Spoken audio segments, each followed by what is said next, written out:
These animals need us.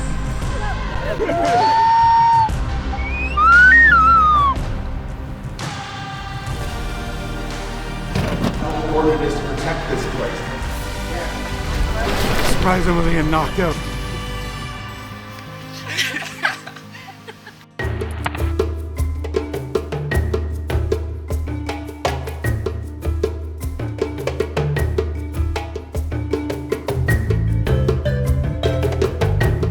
Today's a special day.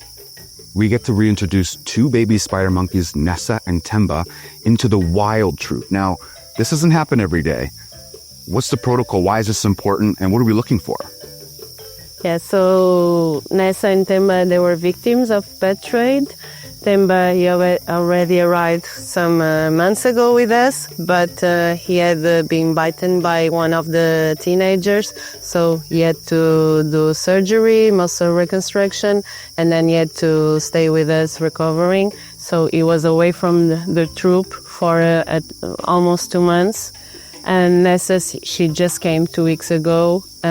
We did the exams, clinical exams, to see if everything was fine with her. She finished her quarantine process, and now they can both be released together, because also here they were together. They are already a group, and now we're gonna introduce them to the other ones. It's really important to do this process really slowly, because they are wild animals. We never know, even if we already know them for a while, we never know how they will react to a new animal in their group. So yeah, we do these things really slowly with a lot of people there. If something happened, we can just do an intervention. But if nothing happened, we just let them be together, communicate between them, touch, smell, feel, and if everything goes smoothly, we just let them be together and live in a group as they will be living. This process doesn't happen every day. It's very unique, and it takes time to ensure that this reintroduction goes as smoothly as possible. So hopefully in a few months, we get to see Nessa and Temba out with the troop in the wild. All right, now we get to go see a Margay. And this is a special day because we don't get to see this very often, where a cat is going through a unique process called a dehabituation process, which means that this cat's going to be taken out of its enclosure and taken out into the wild. And if this cat is able to show us that it can use its sensory to hunt while in close proximity to humans, then we know that it's getting closer to being able to be re-released into the wild, which is exactly what we're looking for. So let's go check this out.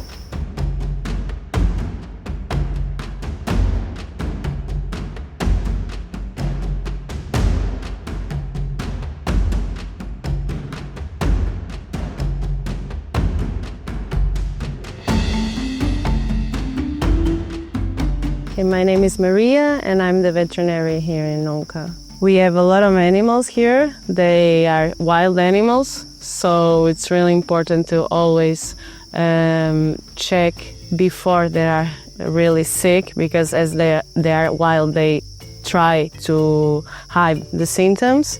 So we try to do a daily checkup to at least to the major part of the animals that we can see, because we cannot see all in one day.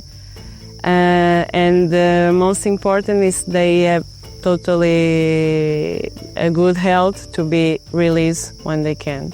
When the Temba arrived for the first time, we needed to know how he was with the humans, how he was with food, if he had diseases already, parasites, some infectious disease, because they live in communities, the monkeys live all together. So before we introduce any animal, we need to be sure that it's perfectly fine. And after doing poop samples, after being with us for at least 2 weeks to be sure he has nothing that is on incubation, we can start and he eats well, we can start the reintroduction process. Then we see how, first we put him in a cage next to the other animals, we see how the other animals react.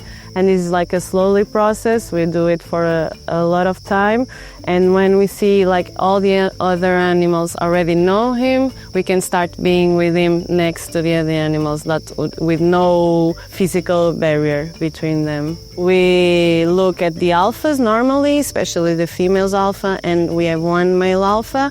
We see their reaction, and also the teenagers, because the teenagers, they are so excited. They when they see, they are very curious. So when they see something new, they go straight away. So we have to be alert to all the animals, but especially the teenagers and the males teenagers, because they are much more curious and they don't have afraid of new things. So yeah, but we let them touch, we let them smell. They also need to know what is that, what is there. But yeah, if everything goes fine between these, we can start to put them all together again.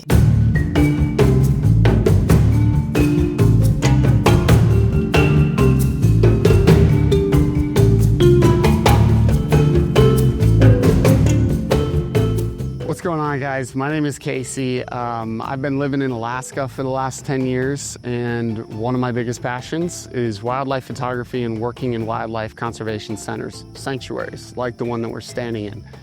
I ended up at this place 3 years ago and only planned on being here for a few weeks because I wanted to snap pictures of wildlife and help this place as much as I could. But having said that, I got connected to the animals and I ended up staying for a very long time. This place is not easy to live in. You're sleeping and you're sweating. There's bugs everywhere. There's spiders. There's capuchins that all of a sudden attack you. Last time I was here, I wrapped up dengue, necrosis from a spider bite, tapeworm, giardia, E. coli. The list goes on and on and on. I ended up losing 30 pounds. And since it was over a matter of like 3-4 months, I didn't notice that I had all this stuff going on. And by the time I finally got to the hospital, I was withered and weak as. There are specific volunteers that work with monkeys, but we have also specific volunteers that work with the jaguars, with the ocelot, and all of them are trained. And when they see something different, they just have to tell me, and we go check what is happening. And as we don't have a lot of incomes, we should be right away. If something happened, we should treat it like right away to not let develop and be even a bigger thing and even more expensive. We have one jaguar that he has a gastric condition, so we have always to be on top of him every day. He has constipation, so we have to see if he does the feces normally and if he eats normally every day. With the ocelot, that is going to be released. He had some skin problems, so we also had to dart him to treat him, because as they are wild, we cannot just give medicines and they take it. So sometimes they have to be more invasive, and all of this process they have to be think before. So as much time we have to think and to plan what you're going to do, better. So that's why we are always saying to our volunteers, be on top of him, and any small different thing you see, just report to the vet so we can act right away. So like I said, living here is an absolute, but these animals need us. And when you have a social media following, it's one way that you can spread the word of conservation to people. So it's almost like a sacrifice that I know I have to make for these animals. As a kid, all I wanted to do was somehow help animals that have been, thrown in the illegal wildlife trade or shot by humans, or really anything that doesn't give them a natural life. So honestly, I just keep coming back because I really want the best for these animals. It's a process that sucks and it's painful and there's so many things that go wrong, but at the end of the day, what we're doing here is exactly what I dreamt of as a kid. So I'm gonna keep coming back until sanctuaries like this don't need to be operating.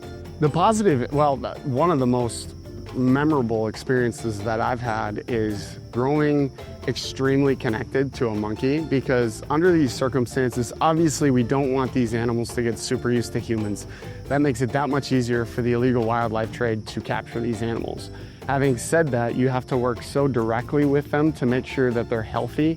see if they have wounds, you watch them, you make sure that they're interacting with the troop well. If it's a cat, that it's hunting in the jungle and it can actually feed itself if it's been released.